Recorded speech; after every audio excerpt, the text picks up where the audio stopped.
हथौड़ी थाने के परमजीवर गांव में वर्ष 2012 में घर से खींच अधिवक्ता शैलेंद्र पांडे की गोली मारकर हत्या करने के मामले में पिता और 2 पुत्रों समेत 3 आरोपितों को दोषी करार दिया गया। दोषी करार दिए जाने वालों में महेश राय और उसके पुत्र अखिलेश राय व बालेश्वर राय शामिल हैं। मामले के सत्र विचारण के बाद अपर जिला एवं सत्र न्यायाधीश 13 प्रशांत कुमार झा ने तीनों को दोषी ठहराया। सजा के बिंदु पर 24 नवम्बर को सुनवाई गयी। इसके बाद तीनों दोषियों को सजा सुनाई जाएगी। महेश राय और अखिलेश राय को जमानत के बंद पत्र को खंडित कर कोर्ट ने जेल भेज दिया। वहीं फैसला सुनाने के बाद समय बालेश्वर राय कोर्ट में उपस्थित नहीं था। उसकी ओर से कोर्ट में एक अर्जी दाखिल की गई। इससे बीमार होने के कारण कोर्ट में उपस्थित होने से असमर्थता जताई थी। कोर्ट ने उसकी ओर से दाखिल अर्जी को स्वीकार कर लिया, लेकिन 24 नवंबर को सजा सुनाए जाने के दिन उसे कोर्ट में उपस्थित होने का आदेश दिया गया। उस दिन अगर वो कोर्ट में उपस्थित नहीं हुआ तो उसकी जमानत का बंद पत्र खंडित कर आगे की कानूनी कार्रवाई की जाएगी। हथौड़ी थाना से संबंधित मामला है, ताराजीवर की घटना है। ये अधिवक्ता शैलेंद्र पांडे की हत्या 12 वर्ष पहले हुई थी, 10 वर्ष पहले हुई थी। 2012 की घटना है और इसमें माननीय सत्र न्यायाधीश 13 के यहाँ सेशंस ट्रायल चला है, जिस सेशंस ट्रायल में 3 अभियुक्त महेश राय, बालेश्वर राय और अखिलेश्वर राय, ये इनको दोषी पाया गया है 302 रेड विथ 120 बी पाया गया है। और 24 तारीख की तिथि निश्चित हुई है। 24 तारीख को सज़ा के बिंदु पे सुनवाई होगी। हम लोगों की मांग है और मैं महसूस करता हूं इस चीज़ को कानूनी बिंदु रूप से कि आजीवन कारावास से लेके। भाजपा नेताओं के जवाब में कुर्नी से महागठबंधन के उम्मीदवार मनोज कुशवाहा ने कहा कि बीजेपी चाहे नेताओं का जंबो जेट उतार ले, जीत तो महागठबंधन की ही होगी। उन्होंने कहा कि कुर्नी से ही भाजपा मुक्त देश बनाने की शुरुआत हो जाएगी।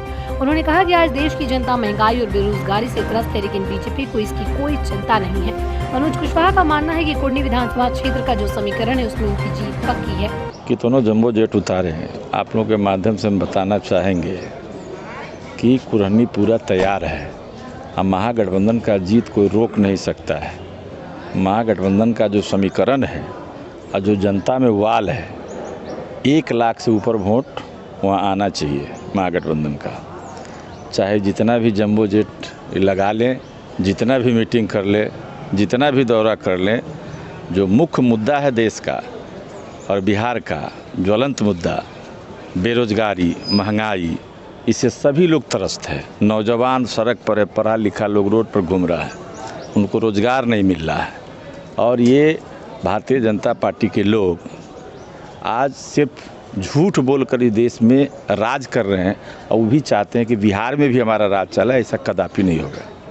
भाजपा मुक्त कुर्नी की बात कही जा रही है, तो उसको आज मंच से कहा गया कि मुंगेरी लाल के हसीन सपने क्योंकि दिन में देखे जा रहे हैं। निश्चित तौर पर आप जनता से जाके पूछिए कुर्नी के कि भाजपा मुक्त कुर्नी अभियान शुरू करेगा। और बिहार कुर्नी उपचुनाव में भाजपा प्रत्याशी केदार गुप्ता के नामांकन में पहुंचे भाजपा के प्रदेश अध्यक्ष संजय जायसवाल ने आयोजित प्रेस वार्ता में अति पिछड़ा का राग छेड़ दिया। पूर्व विधायक केदार गुप्ता के नामांकन के बाद मीडिया से बातचीत करते हुए संजय जायसवाल ने नीतीश कुमार के द्वारा बनाए गए अति पिछड़ा आयोग पर सवाल उठाया और साथ ही हिंदू अति पिछड़ा और मुस्लिम अति पिछड़ा लोगों की हकमारी की बात कही। संजय जायसवाल ने बताया कि जिन जातियों को अति पिछड़ा में शामिल किया गया वो भारतीय नहीं है, वो बाहरी मुस्लिम। ऐसे में हिंदू अति पिछड़ा समाज के लोगों के साथ धोखा हो रहा है। वहीं बिहार में शराबबंदी को लेकर उन्होंने फिर से सवाल उठाते हुए कहा कि सरकार शराबबंदी का नाटक करे और ऐसे लोगों को टिकट देती है जिनकी शराब पीती तस्वीर वायरल हो रही है। देखिए, हम महज कुछ लोगों से हमारे यह चुनाव जो है, हम नरेंद्र मोदी जी के कार्यों पे, केंद्र सरकार के कार्यों का एक तरफ आकलन रख रहे हैं और दूसरे तरफ महागठबंधन के कार्यों का आकलन रख रहे हैं। जनता खुद तय करे कि इस बिहार के लिए जितना नरेंद्र भाई मोदी जी ने किया है वह ज़्यादा है, या जो ये लगातार धोखा देने का काम करते रहते हैं उनके बारे में जनता को निर्णय करना है। पर मैं जनता से उम्मीद करता हूं कि केदार गुप्ता जी ने लगातार सेवा की है। दूसरे तरफ जो दूसरे उम्मीदवार हैं वह चावल घोटाले से लेकर के कोई ऐसा घोटाला नहीं है जहां पे वो शामिल नहीं रहे हों, और उनके समय में बहुत ज़्यादा प्रताड़ित किया गया था। एक गरीब अति पिछड़े का सीट छीन करके पुनः मैं स्वच्छ शब्दों में कह रहा हूं, यह पूरा कोई समझौता नहीं है।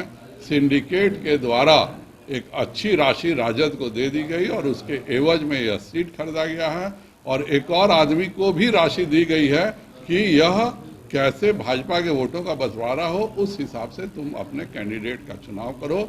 यह चुनाव सिंडिकेट बनाम आम जनता है और कुर्नी की जनता को यह फैसला करना। दूसरे व्यक्ति की चर्चा करें, क्या वो भाजपा प्रभावित? मैं किसी व्यक्ति का नाम नहीं ले रहा हूं, लेकिन मुजफ्फरपुर का हर व्यक्ति जानता है कि कौन सिंडिकेट चलाता है, किस सिंडिकेट के कौन कौन गैंग मेंबर हैं, किस तरह से एक साजिश के तहत जो लोग कल तक भाषण देते थे मैं स्वयं चुनाव लड़ूंगा, फिर जब सिंडिकेट जो आज्ञा देगी उस हिसाब से काम करेंगे। सिंडिकेट ने ही यह तय किया कि कैसे